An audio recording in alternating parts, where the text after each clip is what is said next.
திருவையாறில் மிக பழமை வாய்ந்த திருக்கோவிலுக்கு ஹோமம் வளர்க்கப்பட்டு பாலாலயம் செய்து திருப்பணிகள் தொடங்கப்பட்டன.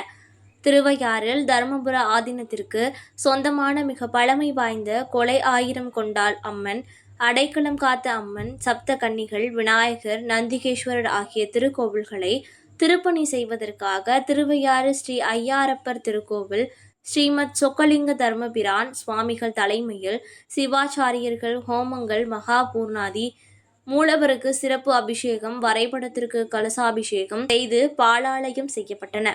கோவிலில் கும்பாபிஷேகமானது விரைவில் திருப்பணிகள் முடிக்கப்பெற்று கும்பாபிஷேகம் நடைபெறும் என தருமபுர ஆதீனம் 27வது குரு மகா சன்னிதானம் ஸ்ரீல ஸ்ரீ மாசிலாமணி தேசிக ஞானசம்பந்த பரமாச்சாரியர் சுவாமிகளின் உத்தரவின் பேரில் பாலாலயம் ஏற்பாடுகளை திருக்கோவிலின் எழுத்தர்கள் அகோரமூர்த்தி மற்றும் ஆனந்த் ஆகியோர் வெகு சிறப்பாக செய்திருந்தார்கள்.